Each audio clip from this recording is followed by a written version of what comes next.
बच्चा, आज डे 50 के हैं, चैलेंज 31 डेज का। लेट्स बिगिन करने से पहले mathematics concept clearing class chapter 8 introduction to trigonometry, बहुत ही इंपॉर्टेंट चैप्टर है आपका ये। 100% काफी अच्छे का क्वेश्चन से एग्जाम में आते हैं क्लास 10 सीबीएसई बोर्ड में, तो अच्छे से पढ़ेंगे। एंड चलिए लेट्स बिगिन। आपका है यहाँ पर है इंट्रोडक्शन ऑफ टू ट्रिग्नोमेट्री, आपका चैप्टर 8 है मैथमेटिक्स का, ठीक है। एंड बहुत ही इंपॉर्टेंट चैप्टर है, अच्छे खासे क्वेश्चन इससे बनते हैं, है ना। सो अब बात यहाँ पर ये कि ट्रिग्नोमेट्री होता क्या है। सो बेसिकली बेटा ट्रिग्नोमेट्री 3 वर्ड को मिला के बना है ना, ट्राईगॉन और उसके साथ मेट्री, है ना। इट मीन्स ट्राई मतलब होता है बेटा 3, है ना, एंड गॉन मतलब होता है साइड। 3 साइड्स किस में होते हैं, ट्रायंगल्स में होते हैं, है ना। और मेट्री मतलब होता है मेजरमेंट, तो क्या ट्रायंगल का मेजरमेंट, ठीक है। लेकिन यहाँ पे क्या जो आपके ट्रायंगल्स होते हैं वो 90 डिग्री होते हैं, या 90 डिग्री उनको बनाना पड़ता है ताकि चीज़ें इजी हो सके, ठीक है, सॉल्व करने के लिए। तो ट्रिग्नोमेट्री क्या है बेटा, एक ब्रांच है साइंस का, बेसिकली मैथमेटिक्स का, है ना। ट्रिग्नोमेट्री एक ब्रांच है मैथमेटिक्स का जो which deals with the measurement of sides and angles of the triangles, है ना। इस पर डील करता है वो। देखो सबसे पहली बात क्या होता है, तो ये ना राइट ट्रायंगल, जब भी बेटा कोई राइट ट्रायंगल रहता है आपका एबीसी, है ना। अगर मान लो राइट ट्रायंगल क्या आपका राइट एंगल बी से आपका, है ना, तो साइन इज इक्वल टू क्या होता है बेटा, side opposite to angle A upon hypotenuse. Cos A क्या होता है आपका बेटा, side opposite to angle A upon hypotenuse. And tan A क्या होता है बेटा आपका, side opposite to angle A upon side adjacent to angle A. मुझे पता है समझ में नहीं है आप लोगों को, डोंट वरी, बुक समझाने वाला हूँ, ठीक है, ज़्यादा क्लियर हो पाएगा आपको। और यहाँ पे एक शॉर्टकट भी ट्रिक है, वो भी आप याद कर सकते हो, ठीक है। कॉसेक ए क्या होता है, कॉसेक ए आपका होता है 1 अपॉन साइन ए होता है। सेक ए क्या होता है आपका 1 अपॉन कॉज ए होता है। एंड टेन ए क्या होता है 1 अपॉन कॉट ए होता है। And tan A is equal to क्या होता है, sine A upon cos A होता है। इसको ध्यान रखेंगे, काफी ज्यादा इंपॉर्टेंट इसमें रिलेशन है आपके, है ना। एंड इसका एक बहुत अच्छा तरीका याद रखने का, देखो क्या साइन कॉज टेन को किस तरीके से आप याद रख सकते हो। इसको बोलते हैं क्या, पंडित बद्री प्रसाद हरि बोलो बोलते हैं, क्या बोलते हैं, पंडित बद्री प्रसाद हरि बोलो। आपको मैं लिख के बता रहा हूँ, ठीक है, ज़्यादा को क्लियर हो पाएगा। इसका मतलब ये होता है कि मतलब क्या, PBPHHB, इसका मतलब क्या होगा कि देखो, अगर इसको आप याद कैसे कर सकते हो, अगर मान लो को एक ट्रायंगल देकर रखा हुआ है, एक ट्रायंगल दिया हुआ है, एक राइट एंगल ट्रायंगल आपके पास है जो बी से क्या आपका 90 डिग्री है ना। तो पी बाई एस क्या होता है आपका परपेंडिकुलर अपॉन हाइपोटेन्यूज होता है ना। बी बाई एस क्या होता है बेटा आपका बेस अपॉन हाइपोटेन्यूज होता है। एंड पी और बी मतलब क्या होता है बेटा, परपेंडिकुलर अपॉन बेस होता है, ठीक है। अब थोड़े से ध्यान रखेंगे बेटा, क्या हो गया, देखो कैसे, तो साइन ए क्या होता है आपका पी बाई एच होता है बेटा, है ना, क्या परपेंडिकुलर अपॉन हाइपोटेन्यूज होता है आपका। कॉस ए क्या होता है आपका बेटा, पर बेस अपॉन हाइपोटेन्यूज होता है। एंड टेन क्या होता है बेटा आपका परपेंडिकुलर अपॉन बेस होता है, ठीक है, ध्यान रखेंगे इसके बारे में। और इसी के जैसे उल्टे कौन होते हैं आपके, कोसेक होते हैं, सेक होते हैं, टेन का कॉट होता है आपका, ठीक है ना, क्लियर। तो इस तरीके से निकल के आपका आता है। एंड टेन ए क्या होता है साइन अपन कॉज ए होता है, वैसे आपका कॉट ए क्या होता है बेटा, कॉट ए आपका cause A upon sine A होता है, ठीक है।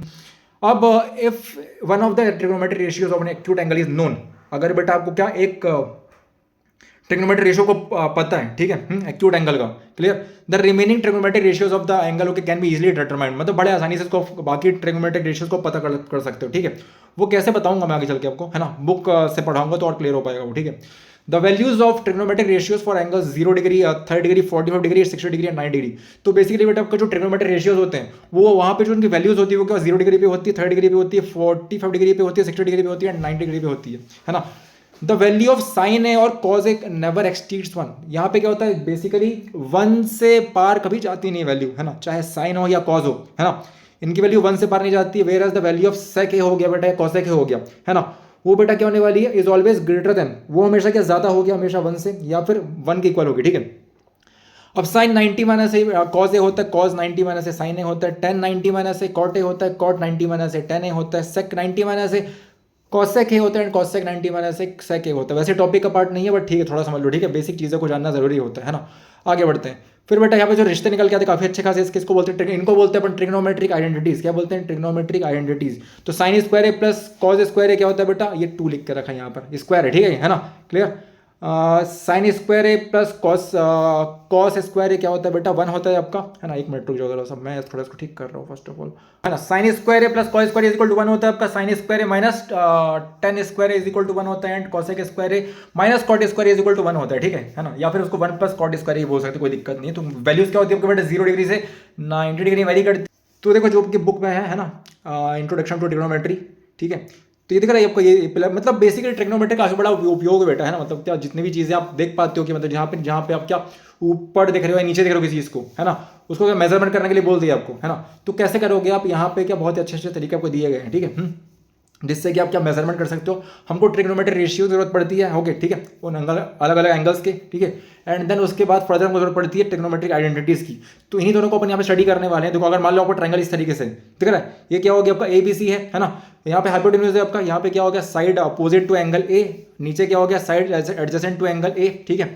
अब बेटा नीचे वाले को अपन कहते हैं बेस, है ना, एंड आपके बड़े बड़े वाले को क्या कहते हैं अपन, बगल वाले को क्या कहते हैं अपन, परपेंडिकुलर कहते हैं, है ना। और ये क्या होता है बेटा, हाइपोटेन्यूज होता है, ठीक है। तो हाइपोटेन्यूज क्या हो गया बेटा आपका ये, समझना इस बारे में। तो अगर मैं देखूंगा तो जैसे आपको समझाया था मैंने कि पंडित बद्री प्रसाद हरिहरी बोल वाला था, ठीक है। तो यहाँ पे जो पंडित ओके एंड P/H बेसिकली, ठीक है, साइन थीटा क्या होता है आपका P/H होता है। बट यहाँ पे देखो आपका एंगल कहाँ देखा रखा हुआ है, एंगल ए पे है ना बना, ठीक है। तो इसके अपोजिट पे हम देखेंगे, ठीक है ना। तो अगर इसके जहाँ भी आपका एंगल बन रहा है उसके अगर अपोजिट में कोई साइड है ना, तो वो परपेंडिकुलर कहलाता है। और जो भी आपका एंगल बन रहा है और जो भी आपका एंगल बन रहा है ना, उस लाइन पे कुछ उसी की वजह से नीचे में तो कुछ चीज कुछ आपका वैल्यू आ रहा है उस लाइन को, उस लाइन के नीचे में, तो उसको अपन कहते हैं, क्या कहते हैं, बेस कहते हैं, ठीक है। तो नीचे वाला होता है बेस आपका, एंड उसके अपोजिट वाला क्या कहलाता है, परपेंडिकुलर कहलाता है, ठीक है आपका, रिमेंबर दिस। अब क्या हो गया, अब यार बात यह है कि ABC ट्रायंगल हो गया आपका। तो साइन थीटा क्या होता है बेटा, साइन ए क्या होता है बेसिकली आपका परपेंडिकुलर अपॉन हाइपोटेन्यूज होगा आपका। वैसे ही कॉज ए क्या होता है बेटा आपका, कॉज ए होता है बेटा बेस अपॉन हाइपोटेन्यूज होता है। एंड लास्ट जो आपका टेन है ना, टेन क्या होता है बेटा आपका, टेन ए अगर देखा जाए तो वो क्या होता है भाई, परपेंडिकुलर अपॉन बेस, है ना। रिमेंबर दिस, काफी ज्यादा इंपॉर्टेंट बात है भाई, है ना। इसको मतलब ये समझ लो कि जब तक तुम ये बनाने वाले हो, ठीक है, तब तक काम आने वाले हो। और देखो यहाँ पे चीज पलट गई कैसे, यहाँ पे चीज पलट गई आपकी, यहाँ पे क्या ए पे था एंगल, है ना, यहाँ पे क्या एंगल सी पे आ गया। तो अब मुझे बताओ परपेंडिकुलर क्या होने वाला है। तो यहाँ पे परपेंडिकुलर क्या होगा इसका, यहाँ पे जो आपको बेस दिखाई पड़ रहा था पहले, अब वो क्या बन चुका है, अब वो परपेंडिकुलर बन चुका है। क्यों, क्योंकि भाई एंगल के अपोजिट वाला साइड वो हो चुका है, ठीक है। और नीचे वाला क्या बन जाएगा, बेस बन जाएगा आपका, ठीक है।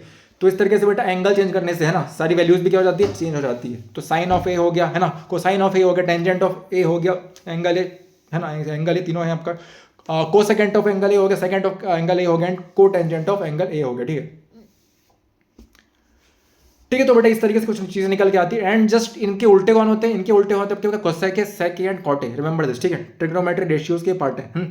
आगे बढ़ते हैं। तो हमारे अंकल जी का नाम क्या था, आर्यभट्ट, है ना, क्लियर, जिन्होंने इसके बारे में बताया, the first use of the idea of sine, okay, in the way, okay, we use it in today, okay, was in the work of, है ना, आर्यभट्टम, ओके, बाई आर्यभट्टियम नाम से कुछ चीजें थी आपकी, मतलब, है ना, बेसिकली समझ लो कुछ फॉर्मुलेज ये सब थे आपके, ठीक है, जिसको किन्होंने बनाया था, आर्यभट्ट ने बनाया था, ठीक है। कब की बात है, पास 500 AD की बात है।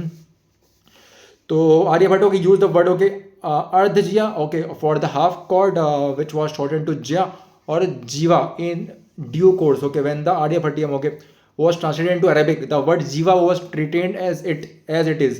The word jiva was translated into sinus, है ना। तो जीवा क्या बन गया, साइनस बन गया, ठीक है, which means कर्व। उसका मतलब क्या होता है, कर्व होता है आपका, क्योंकि साइन बेटा कर्व बना, ठीक है आपका, या आगे चल के पढ़ोगे इसके बारे में, है ना। When the Arabic was okay was translated into Latinic, Arabic गाना भी कोई सा भी आया है ना, ठीक है, फास्ट ला, ठीक है, ओके। तो soon the word, okay, sinus, okay, also used as sign, okay, became common in mathematical text, okay, throughout Europe. And English professor of astronomy, okay, Edmund Gunter, okay, 1581 to 1626, okay, first used the abbreviated notion sin, है ना, ठीक है। The origin of the terms cosine and tangent, okay, was much later. Okay, the cosine function, okay, arose from the need to compute the sine of the complementary angle. Aryabhatta is called it, क्या उन्होंने बोला होता बेटा, कोटिज्य बोला होता। The name cosinus, okay, originated with Edmund Gunter, okay, in 1674. The English mathematician Sir Jonas Moore first used the abbreviated notation cos, ठीक है। तो ये कुछ चीज़ें थी बेटा, है ना, जो अपन जानते हैं। आर्यभट्ट कब सी आपका, हाँ, सी की बात है भैया, ठीक है, 476 to 550 की बात है, ये कितनी पुरानी बात है। तो मतलब इंडिया से कहीं ना कहीं इसका ओरिजिन हुआ, इसलिए बोलता हूँ भाई ये चैप्टर पढ़ो, ठीक है, काफी इंपॉर्टेंट चैप्टर है ये। एंड हमारे इंडिया से हुआ तो भाई बिल्कुल पढ़ना चाहिए बोलूँगा मैं तो, ठीक है। इस तरीके से क्या आपका सिमिलरिटी ऑफ ट्रायंगल्स मैंने पढ़ा है, ठीक है। तो यहाँ पे मतलब क्या उसी चीज़ का यहाँ पे उपयोग हुआ है ना, और अल्टीमेटली क्या हमारी वैल्यूज निकल के आई यहाँ पर आपका, ठीक है। तो इस तरीके से क्या दिख रहा है आपको, 4 के 3 के लिखा है यहाँ पे, इस तरीके से वैल्यूज बता सकते हो साइन का, कॉस का। सबका सबका बदला जाएगा। हाँ, तो फिर यहाँ पे इस तरीके से काफ़ी सारे इंपॉर्टेंट क्वेश्चन है जिसको मैं बाद में करवाने वाला हूँ, ठीक है। फिलहाल अब बेसिक चीज़ समझ लो इसका, ठीक है। फिर ट्रिग्नोमेट्री रेशियोज भी तब बताते हैं। ट्रिग्नोमेट्री रेशियोज बहुत ज़्यादा इंपॉर्टेंट है ना। अलग अलग एंगल पे जो तुम्हारा ट्रायंगल है वो क्या क्या वैल्यूज देता है, ठीक है। ये अपन पढ़ेंगे। और हर जो आपका साइन हो गया, कॉस हो गया, टेन हो गया, है ना, कोसेक हो गया, सेक हो गया या फिर कॉट हो गया, वो क्या क्या वैल्यूज देते हैं, ठीक है। इनको अपन जानने वाले हैं। यहाँ पर आपका एक बहुत इंपॉर्टेंट टेबल यहाँ बन के आता है आपका। इस टेबल को ध्यान रखना बहुत जरूरी है, ठीक है ना। साइन का, कॉस का, टेन का, कोसेक का, सेक का, कॉट ए का। देखो अगर यहाँ पे क्या साइन की वैल्यू, ये टेबल को याद रखने का बहुत आसान तरीका है, ठीक है। देखो बेटा 0 degree, 30 degree, 45 degree, 60 degree, 9 degree है ना। तो साइन में क्या करना आप, साइन में देखो इस तरीके से इसको लिख सकते हो, ऐसा बता रहा हूँ मैं। यहाँ पे क्या कर सकते हो, तो देखो क्या हो गया, 0/4 हो गया, 1/4 हो गया, 2/4 हो गया, 3/4 हो गया, 4/4 हो गया, ठीक है। इस तरीके से आप लिख सकते हो, है ना।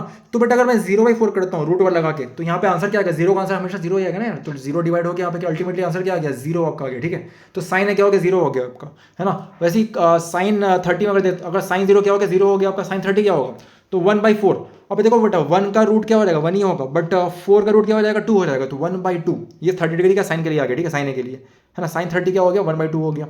साइन 45 देखो क्या होता है, यहाँ 2/4 में लिखा हुआ है, तो 2/4 में क्या होगा, अगर मैं काटता हूँ इसको, तो ये क्या बन जाएगा, 1/2 बन जाएगा। अब रूट ओवर 1/2 है, तो रूट 1 ही हो जाएगा आपका, बट रूट 2 तो रूट 2 ही रहेगा, है ना। इसलिए इसका आंसर क्या आ गया, साइन 45 क्या होता है, बट आपका 1/√2 होता है ना। वैसे ही आपका अगर देखूंगा मैं, तो ये क्या रूट 3/4 होता है, ठीक है, रूट ओवर 3/4। तो रूट थ्री रहेगा आपका, बट 4 क्या बन जाएगा, 2 बन जाएगा आपका। तो यहाँ पे क्या आ गया, साइन 60 इज वॉट, √3/2, है ना। एंड 4/4 क्या होता है बेटा, 1 होता है, एंड √1 इज वॉट, 1। तो दैट्स वाई यहाँ पे क्या आंसर 1 आ गया, ठीक है। साइन 90 क्या आ गया आपका, 1 आ गया, है ना। अब इसी को उल्टा कर दोगे तो क्या कॉस ए का निकल के आ जाएगा। इन्हीं को अगर आप डिवाइड कर दोगे, क्योंकि हम जानते हैं टेन ए क्या होता है, tan A is equal to sine A by cos A होता है। तो ये क्या 0, है ना, 1/√3, 1 √3 नॉट डिफाइंड। अब टेन का उल्टा क्या होता है, टेन का उल्टा क्या होता है, कॉट ए होता है, ठीक है। तो उसको उल्टा कर दोगे आप, एंड कॉस के क्या रहता है बेटा, कॉस के 1/sin ए रहता है, सेक क्या रहता है, 1/cos ए रहता है। तो इस तरीके से आप अगर देखोगे तो आपको सारी वैल्यूज यहाँ पे निकल के ऑटोमेटिकली आ जाएगी, ठीक है। ये आपके ट्रिग्नोमेट्रिक रेशियोज थे, है ना। अब इसके बाद जो बेटा नेक्स्ट टॉपिक आपका इंपॉर्टेंट हुआ आपका ट्रिग्नोमेट्रिक आइडेंटिटीज, है ना। यहाँ बेटा आपने ट्रायंगल लिया आपका पाइथागोरस थ्योरम से, है ना। हमने लिखा क्या लिखा, हम जानते हैं क्या होता है आपका, हाइपोटेन्यूज का square is equal to what, half का परपेंडिकुलर का स्क्वायर प्लस बेस का स्क्वायर, ठीक है। तो उस बेटा उसको अगर मैं डिवाइड करवा दे जाऊंगा इस तरीके से, है ना, तो अल्टीमेटली क्या हो जाएगा आपका, सबसे पहले अगर मैं AC स्क्वायर से, अगर मैं हाइपोटेन्यूज से डिवाइड करवाता हूँ AC स्क्वायर से, तो बेटा इसका आंसर कॉस स्क्वायर है plus sine square is equal to 1 आ जाएगा आपका, ठीक है ना। अगर मैं इसको किससे करवाता हूँ डिवाइड आपका, अगर मैं इसको बेस है, क्या है भाई, बेस ही है ना मेरा, देखो, हाँ यस, अगर मैं इसको AB से, अगर मैं AB से डिवाइड करवाता हूँ बेस से, तो ये 1 स्क्वायर प्लस 10 स्क्वायर है is equal to sec square आ जाएगा, है ना। अगर इसको मैं किससे करवाता हूँ, परपेंडिकुलर से डिवाइड करवाता हूँ, ठीक है, मतलब व्हाट्स परपेंडिकुलर, BC, है ना। तो BC परपेंडिकुलर था आपका, तो ये क्या दे देगा बेटा मेरे को, ये दे देगा कॉट स्क्वायर है plus 1 is equal to cos square है, ठीक है। इस तरीके से रिलेशन निकल के आएंगे। एंड बेटा ये काफ़ी ज़्यादा इंपॉर्टेंट रिलेशन है सारे के सारे, है ना। तो इसी के साथ ये अध्याय आपका समाप्त होता है। आई थिंक आपको बेसिक चीज़ों की थोड़ी बहुत अंडरस्टैंडिंग हुई होगी, आई थिंक आपको बेसिक चीज़ों की थोड़ी बहुत अंडरस्टैंडिंग हुई होगी, है ना। ये चैप्टर बहुत ज़्यादा इंपॉर्टेंट है और अच्छे खासे क्वेश्चन इससे आते हैं, है ना। सारे क्वेश्चन बहुत ज़्यादा इंपॉर्टेंट है इसके, तो सारे बना के जाइएगा क्योंकि काम आने वाले, है ना। मैं बनाऊंगा, मैं बताऊंगा जिस तरीके से, जितना मेरे से हो पाएगा। साथ में आपको सेल्फ प्रैक्टिस भी करनी बहुत ज़रूरी है चैप्टर में, ठीक है, क्योंकि बहुत ही लॉजिकल चैप्टर है ना। छोटी गलती, है ना, काफ़ी नुकसान करवा डालती है। तो इसी के साथ ये अध्याय मेरा समाप्त होता है। आई होप आपको अंडरस्टैंडिंग हुई होगी। मिलते हैं आपसे नेक्स्ट क्लास में। कोई भी डाउट रहेगा तो कमेंट सेक्शन है ना, पूछ सकते हो। तो बेटा आई होप ये क्लास आपको अंडरस्टैंड हुई होगी। एंड ट्रिग्नोमेट्री बहुत ज्यादा इंपॉर्टेंट चैप्टर है, 100% क्वेश्चन आता है एग्जाम में। आपको लगा कि हाँ भी कुछ करना चाहिए तो डेफिनेटली करिए, एंड क्वेश्चन बनाइए, प्रैक्टिस इंपॉर्टेंट चैप्टर के लिए, है ना। कॉन्सेप्ट मैंने क्लियर कर दिया आपका। मिलते हैं आपसे, बाय।